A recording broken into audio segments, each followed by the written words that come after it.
Now, I don't mean to alarm anyone out there, but the Associated Press has obtained top-secret recordings of military-grade, brain-frying microwave radiation technology that is being deployed on American diplomats around the world, even as we speak.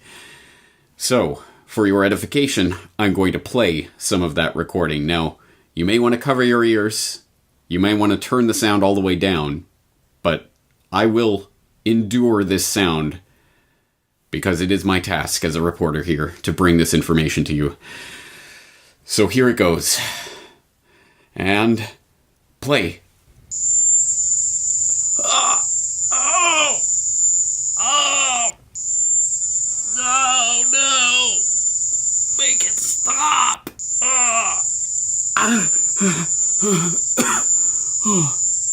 Oh my god. Whew. I hope everyone out there is okay. I know I'm definitely feeling the effects of that recording. But as I say, the Associated Press obtained this top-secret recording back in 2017 and shared it with the world so that we could all experience a little bit of what those fearless and brave American diplomats have had to endure over the last couple of years as this mystery has unfolded before us. And I'm sure you will all remember, because of course, that valiant and brave truth-teller of the mainstream truth-telling media, Andrea Mitchell, was all over NBC and MSNBC back a year ago telling us about this important technology.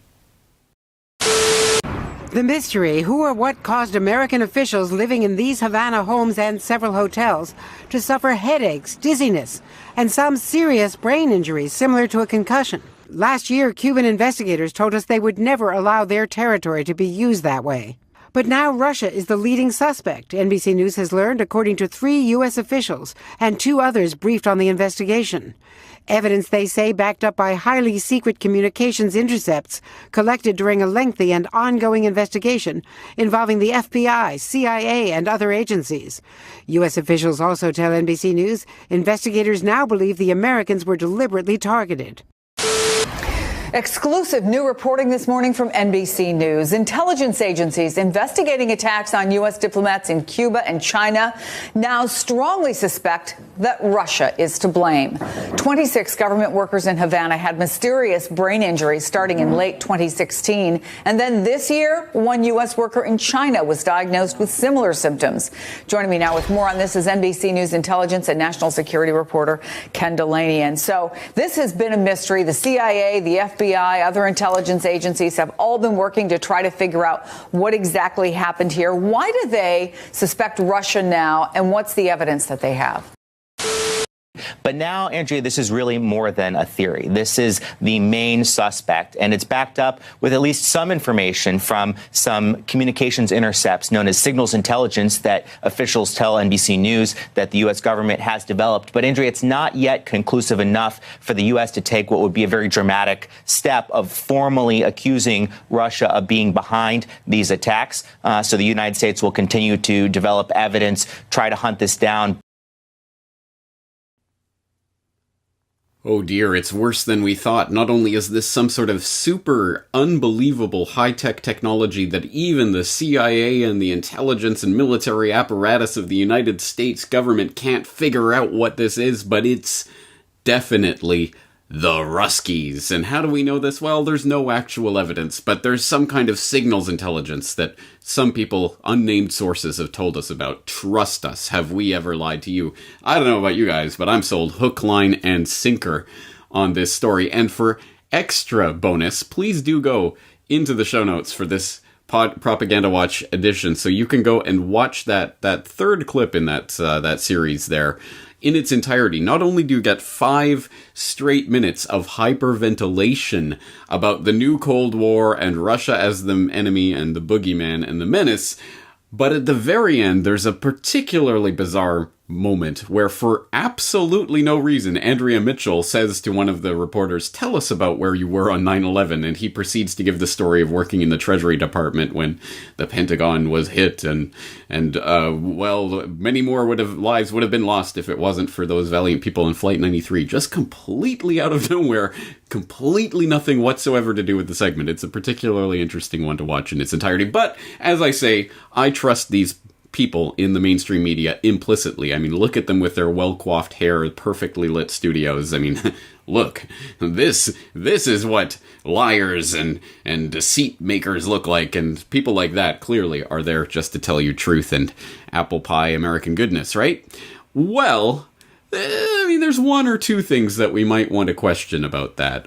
For example, the New Yorker had an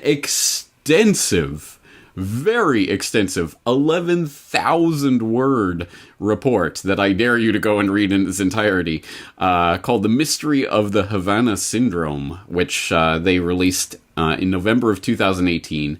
And just to show you how voluminous this report is, why don't I actually show it on screen? So here is the report, and it just keeps going on and on and on and on and on and on and on about Obama opening up relations with Cuba and the negotiations and secret Skype accounts that were created because they didn't want to give the Cubans access to White House Situation Room lines, and blah-de-blah-de-blah, and they go on and on and on, and they slip in, oh yeah, the State Department did kind of run some programs to undermine the Cuban government, but, you know, that's neither here nor there, and etc., etc. It just keeps going on, and then it starts talking about a little bit about these attacks and the symptoms that these various diplomatic workers were experiencing in the wake of these attacks, and they note that it didn't even have a name, per se.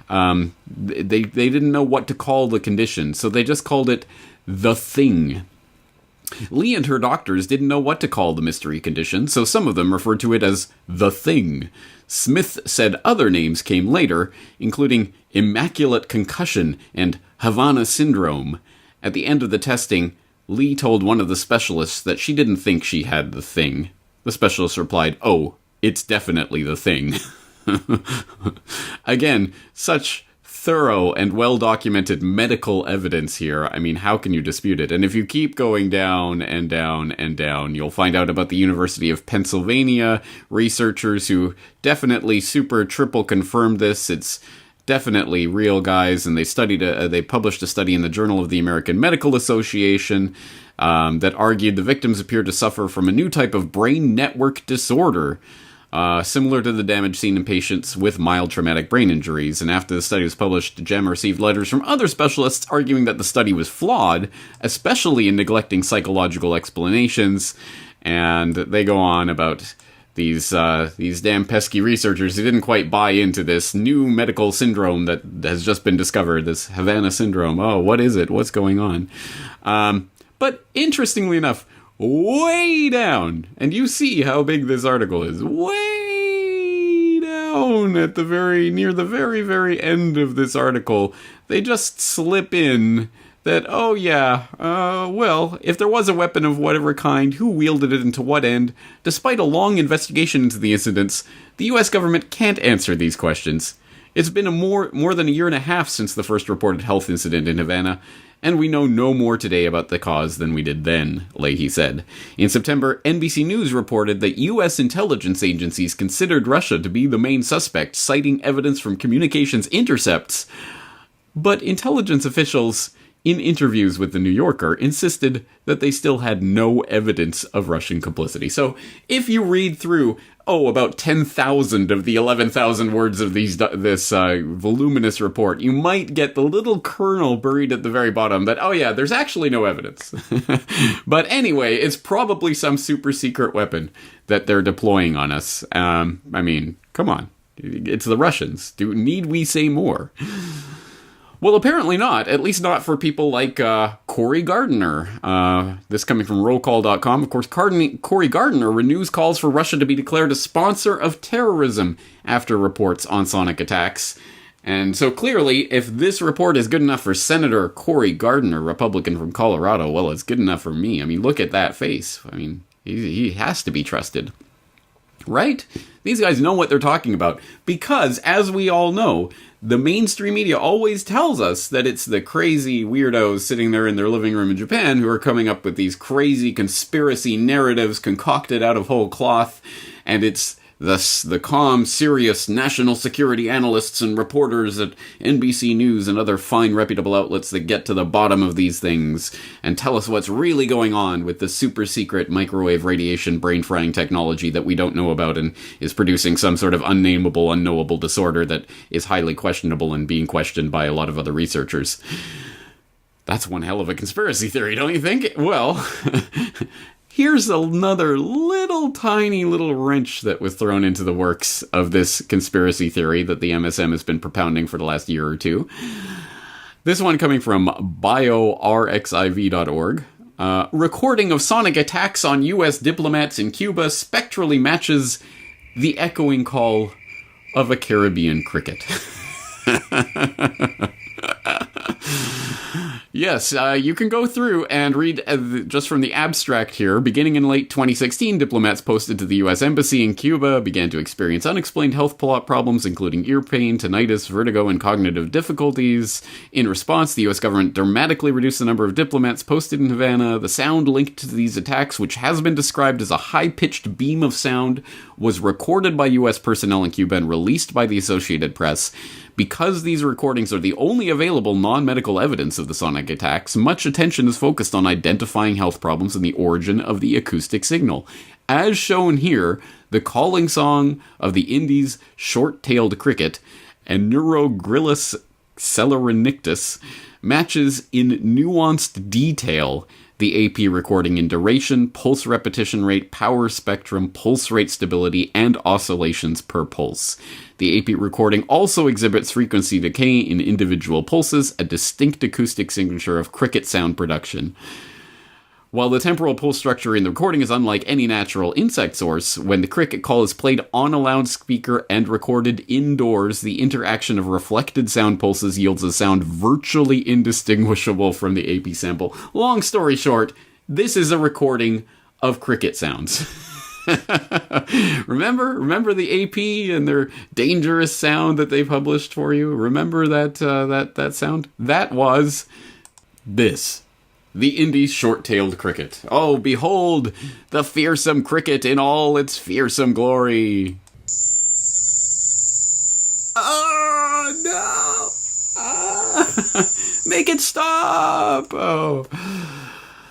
So, I hope the point of today's video is crystal clear. The biggest purveyors of conspiracy nonsense out there are the mainstream media establishment, cronies and lackeys who are nothing other than repeaters of whatever line is coming from whatever government agency is feeding them a line today. And they will just run with it, and they will report it, and they are the professionals who are getting the inside scoop about signals intelligence and blah blah blah, secret technology, no one knows what it is, but it must be the Russians, we have no proof, but it doesn't matter. These are the conspiracy peddlers that are clearly trying to lead the public in a certain direction. And the big headline stories will get all the coverage. Oh my god, secret microwave radiation attacks. But the niggly little details about the actual report. And please do go and read through the actual paper that they link here in, it's not just an abstract, it's an actual scientific paper where they show in great detail the pulse rates and the oscillations and everything. It is a cricket sound that's been recorded. But more so than that even, they do get into the issue of the University of Pennsylvania paper that was criticized as using an arbitrarily low threshold for neurological impairment. The idea is this was at best a psychological phenomenon. People were hearing about, oh, there's this thing that's going on that's affecting people, and they started to come down with the symptoms that were not quite nail downable, and I can't quite pinpoint what this is, but it must be some new disorder. No, it was At best, it was the public being traumatized, or the diplomatic workers being traumatized by hearing these other stories and duping themselves into believing they had it, at best. And on a societal scale, that's what propaganda like this is meant to do. When we hear nothing but these stories of this extraordinary weapons technology that's being used on you by these Ruskies that are hiding under every bed, it puts people into a fear state where they will begin to enact this in the real world, whether that's some sort of neurological disorder or whatever else it is. That fear state is what they want you to dwell in. And that's why the sensational headlines about secret brain-frying microwave radiation will get all the coverage, the retractions will get none. Except in the alternative media, where I think some others out there are trying to keep the MSN honest. No, I don't think that's even possible, or at least trying to show how they are liars. So, that's the story for today. Propaganda Watch. As always, please go to the show notes so you can get all of the different pieces of this puzzle, all linked there in the show notes, so you can go and explore this. But just another example, if anywhere needed, that the biggest peddlers of conspiracy nonsense are the establishment media lackeys. James Corbett, corbettreport.com.